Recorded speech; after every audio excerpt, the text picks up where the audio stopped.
pada saat ini di VTube itu mempunyai 3 fase.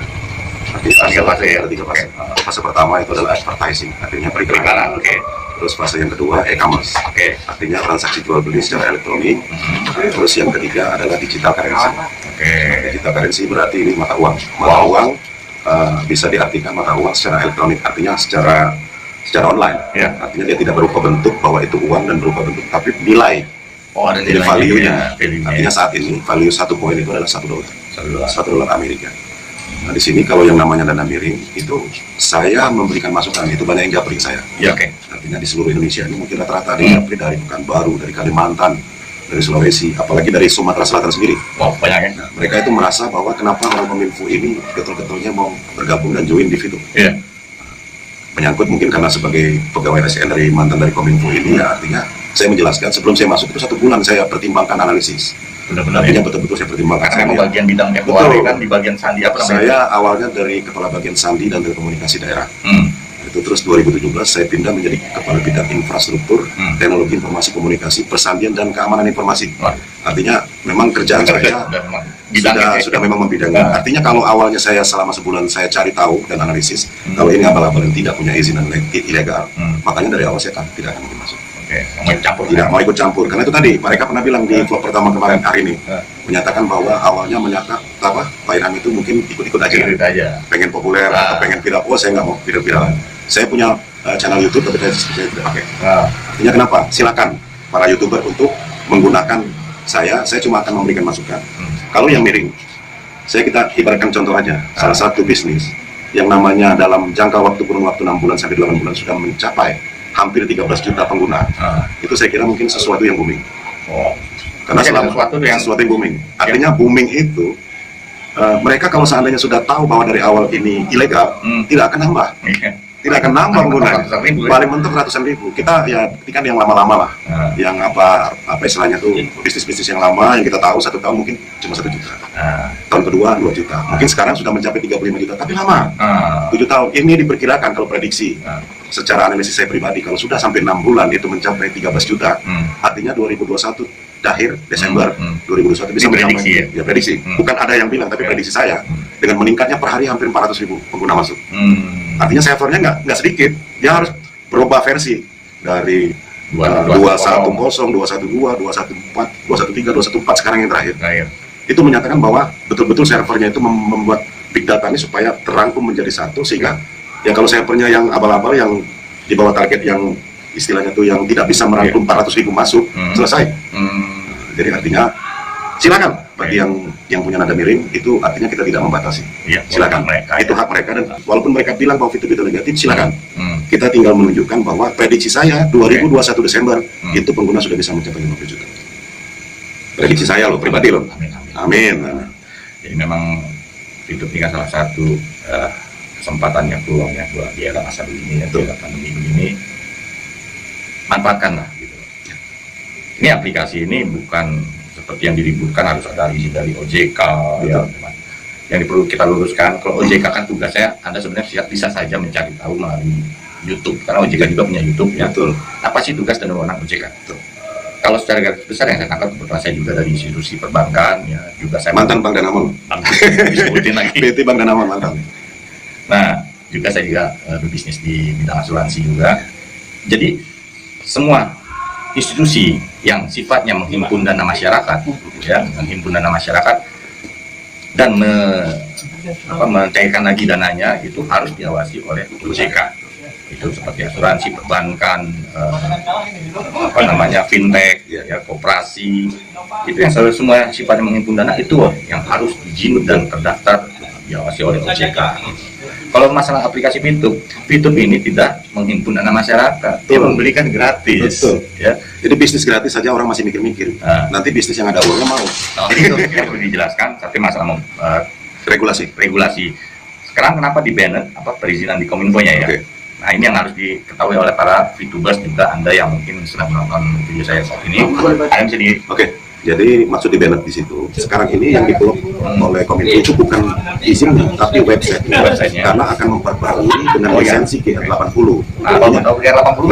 Silakan buka Google aja. Pasti jelas. Lisensi GR80 itu menambah perizinan yang tadinya dari advertising menjadi e-commerce. Artinya setelah e-commerce nanti waktu digital currency itu nanti akan ditentukan.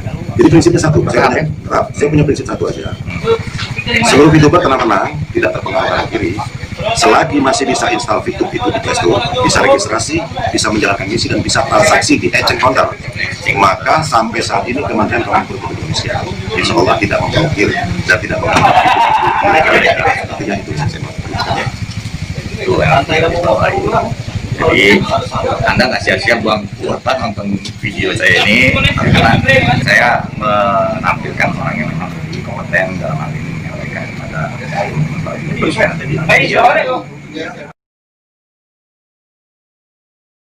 Banyak pengaduan masyarakat yang menyatakan bahwa VTube itu ilegal. Artinya masyarakat itu merasa bahwa mungkin karena tingkat viralnya, boomingnya VTube, maka kita nggak ngerti ya, yang namanya orang viral dan populer itu pasti banyak hambatan. Dan mereka mengadukan pengaduan ke OJK bahwa VTube itu bodong dan ilegal dan menipu. Nah, jadi artinya mereka tidak mengetahui karena mereka tidak join di VTube. Harusnya sebelum dia ngomong ke OJK, dia join dulu, dia install dulu di Play Store. Kalau dia nggak suka diskusi, dia nggak suka uninstall. Tidak ada yang dirugikan. Uang dia tidak kita minta dan juga VTube tidak pernah meminta uang kepada seluruh. Tapi ngomong VTube dapat duit dari mana? VTube dapat duit yang pertama itu kalau kita install ke Play Store itu sudah dapat satu orang berapa, itu dikalikan 12 juta, 12 juta. Itu artinya berapa harga YouTube yang kalau kita install itulah harga VTube. Nah, tuh salah satu. Jadi salah satu penghasilan dari PT Future Vitek ya, Vitek ini mendapatkan penghasilan sampai dari situ saat kita menginstal. Itu baru dari ekspornya. Belum nanti kalau iklan, belum lagi nanti masih masuk ke fase e-commerce, belum lagi nanti udah ada digital currency. Karena visi misi dari VTube penghasilan hiburan menjadi penghasilan dan arah ke depannya itu akan merebak sampai ke Asia Tenggara dan terakhir sampai ke Asia. Artinya nanti suatu saat, bukan tidak mungkin orang beriklan di VTube itu tidak pakai dolar, tidak pakai uang kontan, tapi dia pakai poin. Saat ini satu poin $1. Artinya kalau currency-nya nanti sudah bergerak cepat, booming dan lain sebagainya, banyak yang akan beriklan di VTube, maka bisa jadi currency-nya naik. Satu poin bisa menjadi 3 sampai 5 dolar. Bisa jadi. Kenapa? Tingkat minat animonya sudah banyak dan orang itu tidak diminta uang untuk kirim untuk beriklan. Dia cuma cukup beli poin. Berarti suatu saat kalau Pak Reka punya perusahaan di Jepang, ya pengen beriklan di VTube karena ditonton sama 15 juta sekarang, berarti nanti suatu saat bisa 50 juta orang nonton. Itu kira-kira CEO yang Pak Reka yang ada di Jepang, begitu mau beli poin, bisa jadi dia klik nama saya sebagai penjual yang punya poin $10.000. Itu ya bayangannya kita di situ. Sampai sejauh itu. Jadi ya Anda baru-baru bergabung di VTube ini yang mungkin sekarang masih menganggap sepele, ya nggak apa-apa itu pilih jangan ya. Tapi kita kedepannya ya kami ini sebagai VTubers juga memiliki pandangan kedepannya seperti inilah. Inilah namanya bisnis di era digital, di era internet. Kita nggak bisa pikir lagi. Nah, ini yang terjadi. Nah, kita mau ikuti perubahan yang ada sekarang atau masih tetap dengan pola yang lama? Saya bisa tambahkan. Boleh. Yang pertama, ini sebetulnya VTube hadir di Indonesia sebagai tuan rumah. Karena plus 62 itu kan Indonesia, nggak ada plus 62 negara lain. Artinya, dengan adanya pandemi COVID-19, semua penduduk itu pada saat itu, di bulan Maret, itu dihimbau untuk di rumah saja. Apapun di rumah saja. Sekarang timbul VTube di tanggal 20 April 2020, 1 bulan COVID muncul, 1 bulan VTube keluar. Dengan kondisi orang itu nggak perlu cari duit keluar, cukup di rumah, apalagi ibu-ibu rumah tangga. Dia masak jam 8, dia perlu 1 kali nonton, jam 9 nonton lagi sampai jam 3 sore, itu udah selesai 10 iklan. Dan dia dapat dengan gratis, yang dia regis $0,3 per hari. Artinya dia gunakan posisi manual, tidak strategi fast track, dia jalankan dengan gratis 0,3 per hari. 34 hari dia dapat $10 loh. 34 hari siapa yang mau ngasih? Ya mohon maaf kalau misalnya kita ada bisnis yang seperti ini yang lain. Saya terus terang dari awal kalau yang namanya bisnis, kalau registrasi pakai uang itu saya tolak duluan. Tolak. Kenapa? Pasti nggak beres. Oh ya, ini yang saya pertanyakan juga nih. Kenapa kita harus ada KTP? Oh iya. Jadi saya tanya juga balik. Kenapa sekarang SIM card itu harus menggunakan KK dan KTP? Artinya SIM card itu kan harus menggunakan KK dan KTP. Artinya sama. Orang itu kalau tidak mau apa-apa pasti dia minta KTP.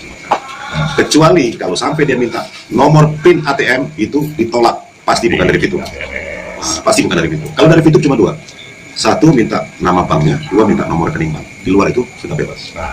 Artinya ini sama dengan kita bikin SIM card baru. Kalau kita beli kartu apapun, pasti kita diminta untuk registrasi. Kalau nggak ada nik KTP atau nik KK itu tidak akan bisa masuk. Nah, Registrasi tidak bisa. Nah juga sebagai tambahan juga, ini sebagai jaminan pihak fitur kepada pihak ketiga nanti, apakah benar penggunanya ada orangnya gitu loh. Ya. Dengan dasar tadi legalitas dari identitas KTP ya, jadi sudah terbentuklah bahwa ini loh audiens yang dimiliki oleh fitur ini sudah sekian juta orang ya. Nah, jadi itu sebagai gambaran buat teman-teman fitur pun juga Anda yang saat ini sedang mencari tahu ataupun pengen tahu lebih banyak tentang fitur, ya inilah yang bisa kami sampaikan ya dalam video ini. Pernah Sebagai yang membidangi infrastruktur teknologi dan informasi komunikasi.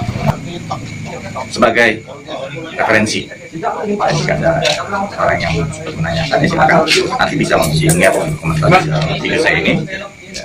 Nah, seperti yang kita tahu juga, foundernya Jack Gue ini kan, Jack Gue ini CEO-nya orang Malaysia ya. Orang Malaysia. Kenapa nggak buat Malaysia? Malaysia mayoritas penduduknya cuma berapa juga? Indonesia kan 200. Itu nggak semua. Kalau sekarang 260, 6 bulan sudah bisa mencapai 13 juta. Jadi karena pasar market share-nya lebih gede di Indonesia, makanya Jack Gue mungkin memilih membangun bisnisnya di Indonesia. Jangankan Jack Gue, orang-orang Korea juga banyak yang belajar bahasa Indonesia, juga banyak viewersnya buat nonton YouTube tuh. Ya. Jadi banyak orang-orang di luar melihat, ya satu, mereka belajar bahasa Indonesia, ya kan apa? Diprediksi ini Indonesia ini menjadi negara raksasa juga internet ini, ya, penggunaan Sudah luar biasa. Jadi manfaatkan sekarang ini buat teman-teman yang belum paham atau pernah dikenalkan tentang fitur, segera hubungi orang yang mengenalkan fitur ini. Sponsor. Nah, sponsor. Atau Anda bisa bergabung dengan Akhir Hamidaya. Boleh disebutin nomornya? Nomor HP, Nomor referral. nomor referral 3356101. Nah, 33 56 56 101. 101. Kemudian nama saya. Jadi itu aja buat teman-teman YouTuber ya, yang udah nonton video saya ini. Semoga video yang saya buat kali ini bersama Kak Ilham bisa bermanfaat. Amin. Salam sukses buat para VTuber Indonesia. Bravo, VTuber Indonesia. Go Diamond. Bye. Bye.